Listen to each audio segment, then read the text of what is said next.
सयाना वो है जो पतझड़ में भी सजा ले गुलशन बहारों जैसा, कागज के फूलों को भी जो महका कर दिखलाए। जाहिर तौर पर बख्शी इस बात से नाखुश थे कि उनके गीतों को काव्यात्मक गुणवत्ता के लिए क्यों नहीं स्वीकार किया जा रहा है।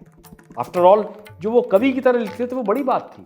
ज्ञानी भोगे ज्ञान सो, मूर्ख भोगे रोए। प्रणाम और आदर पूर्वक नमन। स्वागत है विश्व शांति दर्शन के मंच पर। आप जुड़े हुए हैं गीतों के बोल बड़े अनमोल से। चैनल के जनक हैं विश्व शांति दूत, विश्वधर्मी प्रोफेसर डॉक्टर विश्वनाथ कराड। उन्हें हाल ही में ब्रिंघम यंग यूनिवर्सिटी ऊटा ने अमेरिका में वहाँ के एक विशाल छात्र समुदाय के सम्मुख, तकरीबन 30,000 छात्र थे, डीलिट की उपाधि से उन्हें सम्मानित किया। तो डॉक्टर कराड के इस अभिनंदन के बाद अब सुनते हैं आज के गीतकार की आगे की कहानी। पिछली बार हमने आनंद बख्शी के स्ट्रगल की कहानी सुनी और ढूंढा उनके लिखे गीत में अध्यात्म। प्रस्तुत है आज उसी एपिसोड का दूसरा और अंतिम भाग।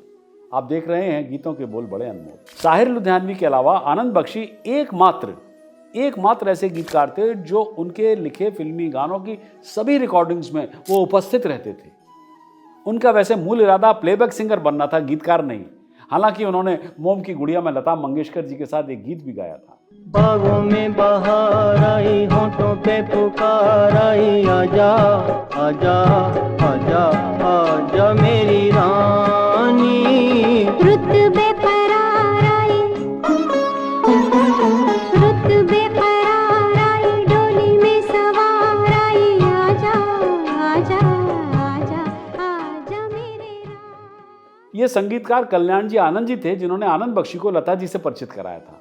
लता जी उन्हें बहुमुखी प्रतिभा के धनी कवि के रूप में याद करती हैं, जिन्होंने कई रचनाएं की। बख्शी किसी भी परिस्थिति के लिए तुरंत गाना लिख सकते थे। अगर वो 4:30 बजे संगीतकार को बुलाते थे तो 5:30 बजे तक पूरे गाने के बोल तैयार हो जाते थे और तब तक बख्शी टहल कर भी आ जाते थे, घूमकर। उनके लिए गाना लिखना एक्चुअली नाश्ता करने जैसा था। ये वास्तव में उल्लेखनीय था कि बख्शी फिल्मी गीत को कितना समझते थे। जब उन्होंने कविता को अपने गीतों के शुरुआती बिंदु के रूप में इस्तेमाल किया तो वह गीत के भीतर के स्रोत को स्वीकार करते थे। जाहिर तौर पर बख्शी इस बात से नाखुश थे कि उनके गीतों को काव्यात्मक गुणवत्ता के लिए क्यों नहीं स्वीकार किया जा रहा है। आफ्टर ऑल, जो वो कवि की तरह लिखते थे वो बड़ी बात थी। आनंद बख्शी के काव्यात्मक गुणों पर अभी और चर्चा बाकी है, लेकिन उसके पहले चलते हैं डॉक्टर सुनील देवधर और सौम्या उपाध्याय के पास, जो एक बंजारा गाए जीवन के गीत सुनाए इस गीत में ढूंढ रहे हैं अध्यात्म। गीत को एपिसोड के लिए गाया है नाट्य संगीत के उपासक ज्ञानेश भंडारकर जी ने।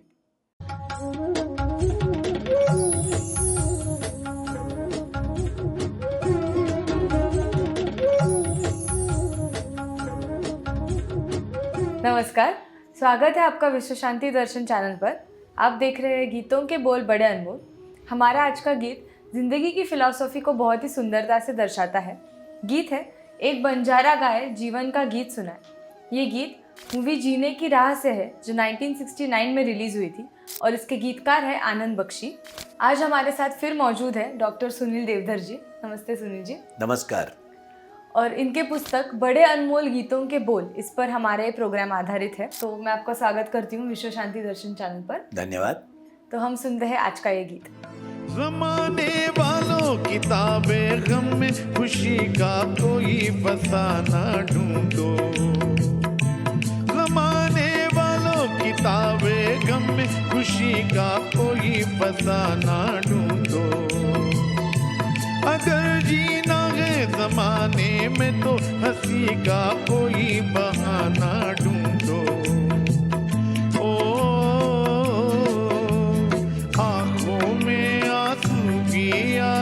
तो आकर मुस्काए, एक बंजारा गाए जीवन के गीत सुनाए।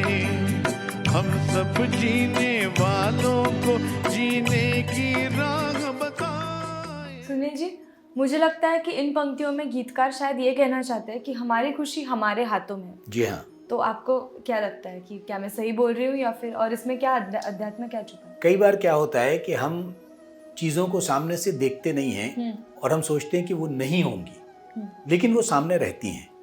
अब वो शुतुरमुर्ग के बारे में आपने सुना होगा कि हमेशा वो अपना सर छुपा लेता है और उसको लगता है कि खतरा टल गया, लेकिन अपना सिर्फ सर छुपा लेने से खतरा नहीं टलता। तो उसी तरह से जब आप हंसने वाली बात करते हो कि वो भी आपके हाथ में है, तो वो कहते हैं ना कि या तो दीवाना हंसे या तू जिसे तौफीक दे। तौफीक का मतलब है सामर्थ्य, कि जो आपको वो बख्शता है। तो या तो दीवाना हंसे या तू जिसे तौफीक दे, वरना इस दुनिया में कोई मुस्कुरा सकता नहीं। बात हंसने की नहीं, आदमी मुस्कुरा भी नहीं सकता। इसलिए उस पर भरोसा करते हुए आप अपने जब काम कर रहे हो तो आप में हंसने की सामर्थ्य कहीं ना कहीं आई जाएगी। Thank you Sunil ji. अब हम सुनते हैं आगे की पंक्ति। सभी को देखो नहीं होता है नसीबा रोशन सितारों जैसा। सभी को देखो नहीं होता है नसीबा रोशन सितारों जैसा। सयाना वो है जो पतझड़ में भी सजा दे गुलशन बहारों जैसा। ओ कागज के फूलों को भी जो महका कर दिखलाए, एक बंजारा गाए जीवन के गीत सुनाए। हम सब जीने वालों को जीने की राह बताए। सभी का नहीं होता है नसीब रोशन सितारों जैसा। ये लाइन काफी स्ट्रेट फॉरवर्ड है जी। बट इसके आगे की जो पंक्तियां हैं, सयाना वो है जो पतझड़ में भी सजा ले गुलशन बहारों जैसा, कागज के फूलों को भी जो महका कर दिखलाए। इन पंक्तियों को आप और थोड़ा विस्तार में समझाएंगे? आपने 2-3 बातें जोड़ दी हैं। हाँ। और उसी तरह से 2-3 बातों का उत्तर हमें देना है। जी। पहले तो आपने बात कही कि सबका एक सा नसीब नहीं होता, तो सही बात है। हमारे यहाँ कहा जाता है ना कि हर कोई चांदी का चम्मच लेकर नहीं आता, ठीक है ना। और उसी तरह से हमारे कबीर कहते हैं कि देह धरे को दंड है। हमने अगर ये देह रूप धारण किया है तो हमें जो कुछ भी हमारे सामने आएगा उसे भोगना पड़ेगा। देह धरे को दंड है, सब काहू को होए, सभी के लिए होता है। और ज्ञानी भोगे ज्ञान सो, जिसके पास में ये समझ है वो उसको उसी ढंग से समझदारी से पूरा करता है ना। ज्ञानी भोगे ज्ञान सो, मूर्ख भोगे रोए। तो ज्ञानी जो है वो तो हंसकर समझदारी से उस समय को निकाल लेता है, लेकिन जो मूर्ख है वो समझता है कि अरे बाप रे क्या संकट आ गया और क्या हमको करना पड़ेगा, उस तरह की बात है। फिर आपने जो बात की है उसमें एक बहुत अच्छा कि कागज़ के फूलों से भी जो महक ला दे। हमें एक उदाहरण याद आ गया, शीरी फरहाद को लेकर है। तो कहते हैं कि शीरी के घर में पानी नहीं आता था, उसके गांव में पानी नहीं था। तो फरहाद निकल चले पहाड़ को तोड़ने, वहाँ पानी लाने के लिए। तो किसी ने उनसे कहा कि अरे पगले, कहीं पहाड़ भी टूटते हैं? तो फरहाद ने उत्तर दिया कि सही बात कही आपने कि पहाड़ भी कहीं टूटते हैं, तो मैं कहता हूँ आशिक भी कहीं थकते हैं। तो एक जुनून, एक वो होना चाहिए, और उसकी वजह से ही अब जब पहाड़ से पानी नहीं आ सकता था लेकिन ला दिया। अभी अभी की घटना है जो माउंटेन मैन कहलाए और उन पर एक फिल्म भी बन गई है ना, दशरथ मांझी, उन्होंने भी पहाड़ खोदकर पानी लाया है। तो वो बात है। और एक हमें पंक्ति भी याद आती है, दीपक गंगवार की पंक्तियां हैं, मराठी और हिंदी का बड़ा अच्छा कॉम्बिनेशन उन्होंने किया है कि अंधेरी रात फिर भी रोशनी की बात कर, अंधेरी रात फिर भी रोशनी की बात कर, लावण्या तू दीप ये थे कालजाची बात कर। दिया जलाने के लिए कलेजे की बात करो। रास्ते में लोग हैं कांटे बिछाते हों मगर, फूल ही उधरेल कोणी साजने शुरुआत कर। कोई फूल भी आप पर फेंकेगा, कोई फूल भी आपको अर्पित करेगा, आप चलने की शुरुआत तो करो। तो ये दोनों परिस्थितियां हैं कि अगर अंधेरा है तो फिर अपने प्रयत्न से आप उजाला करो, चिराग जलाओ। और अगर आपके राह में संकट हैं, कांटे हैं, तो ये मत सोचो कि कांटे ही कांटे हैं, कोई ऐसा भी होगा जो फूल भी बिछाएगा। Thank you Sunil ji. धन्यवाद। We all get one life and we all go through good and bad times. But living this one life to the happiest possible potential is all any of us can strive for. तो मिलते हैं अगले episode में। देखते रहिए गीतों के बोल बड़े अनमोल। धन्यवाद। Welcome back. आप देख रहे हैं गीतों के बोल बड़े अनमोल और कहानी चल रही है गीतकार आनंद बख्शी की। देखा जाए तो बख्शी पहले एक गीतकार थे और फिर कवि। वो अपने समय के अन्य गीतकारों की तुलना में फिल्मी गीतों की आवश्यकताओं को बहुत बेहतर ढंग से समझते थे। लोगों को इस बात का एहसास ही नहीं हुआ कि उनके सरल शब्द अस्तित्व के बारे में सबसे गहरा सच बता देते थे। मसलन, सारी दुनिया का बोझ हम उठाते हैं, लोग आते हैं, हम वहीं पर खड़े रह जाते हैं। फिल्म कुली का गीत, जिंदगी के सफर में गुजर जाते हैं जो मुकाम, वो फिर नहीं आते। फिल्म आपकी कसम का गीत। जिंदगी के सफर में गुजर जाते हैं जो मकाम, वो फिर नहीं आते, वो फिर नहीं आते। आनंद बख्शी की स्ट्रगल के दौरान कई ऐसे लोगों ने उनकी मदद की, उनसे मिले, जिन्हें वो कभी नहीं भूले। बहुत कम लोग इस बात को जानते होंगे कि आनंद बख्शी ने बंबई में कुछ समय के लिए रॉयल इंडियन नेवी में भी काम किया था। जी हाँ, जब इंडियन नेवी में अंग्रेजों के खिलाफ विद्रोह हुआ, रिवोल्ट हुआ, एसी मूर और डेविस विल्फ्रेड विलियम्स ने विद्रोही के बीच आनंद बख्शी को भी पाया था। लेकिन बख्शी को जेल भेजने के बजाय उन दोनों ने केवल नौकरी से उन्हें बर्खास्त करने का फैसला किया। इसी तरह 20वीं सदी पत्रिका के संपादक बिस्मिल सईदी ने युवा आनंद बख्शी को समय समय पर सलाह दी और उनकी कविताओं को निखारने में मदद की। इतना ही नहीं, पश्चिमी रेलवे के एक टिकट चेकर छितरमल स्वरूप ने आनंद बख्शी को मरीन लाइंस रेलवे स्टेशन पर बिना टिकट लिए घूमते हुए पाया, पर उन्हें फाइन करने के बजाय टिकट चेकर को आनंद बख्शी की कविता से प्यार हो गया और उन्होंने उन्हें बोरीवली में अपने साधारण घर में 3 साल तक रखा और किराया भी नहीं लिया।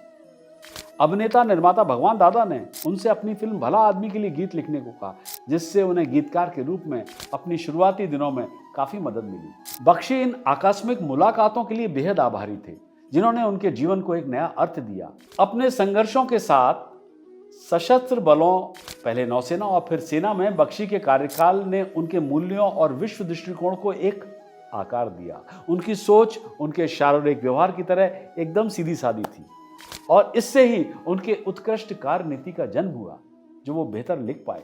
कई निर्देशक और निर्माता इस बात की पुष्टि करते हैं कि बख्शी ने अपनी समय सीमा को हमेशा पवित्र रखा। बख्शी ने हमेशा ये सुनिश्चित किया कि उनकी वजह से किसी भी शूटिंग या रिकॉर्डिंग में कभी देरी ना हो। अपने शानदार गीत दर्पण झूठ ना बोले में उन्होंने हर समय अपने विवेक के प्रति सच्चे रहने के महत्व को संक्षेप में प्रस्तुत किया और जिस सिद्धांत पर वो स्वयं अडिग थे। बंधन तोड़ा जा सकता है, जग तो छोड़ा जा सकता है। बंधन तोड़ा जा सकता है, जग तो छोड़ा जा सकता है। अपने आप से भाग रहे हो, अपने आप से भाग रहे हो, तुम हो कितने भोले। दर्पण झूठ न बोले, दर्पण झूठ न बोले। उनके सैन्य जीवन की एक और विरासत थी अपने राष्ट्र और शांति के प्रति उनका स्थायी प्रेम और हिंसा के प्रति उनकी घृणा। देश प्रेमियों, आपस में प्रेम करो और दिल दिया है जहां भी देंगे, उस व्यक्ति की रचनाएं जिन्होंने पार्टीशन के हॉरर्स को देखा और बाद में बड़े गर्व के साथ अपने देश की सेवा की। बख्शी के लिए तकदीर यानी नियति महत्वपूर्ण थी, लेकिन उन्हें तदबीर यानी कार्य करने की क्षमता, उसकी ताकत पर भी विश्वास था। अंतिम विश्लेषण में ऐसा प्रतीत होता है मानो उन्होंने तदबीर को तकदीर से एक शेड अधिक मूल्य दिया हो। एक दिन आनंद बख्शी को एक अजनबी का पत्र मिला। उसमें उस आदमी ने बताया कि कैसे उसने अपनी जान लेने का फैसला किया था।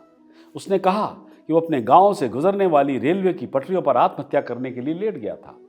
जब वो ट्रेन की प्रतीक्षा में लेटा हुआ था तो एक गीत के शब्द उसके कानों में गूंज उठे। गाड़ी बुला रही है, सीटी बजा रही है, चलना ही जिंदगी है, चलती ही जा रही है। वो व्यक्ति जो आत्महत्या करने वाला था भयभीत होकर पटरी से उछला और बाहर कूद गया जैसे एक ट्रेन उसके पास से गुजरी थी।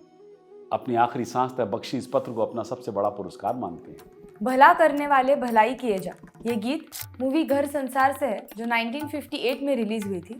गीतकार है S.H. बिहारी। 30 जनवरी 1948 को महात्मा गांधी की हत्या के बाद इस गीतकार ने एक नज्म लिखी थी जिसे ऑल इंडिया रेडियो पर सुनाया गया।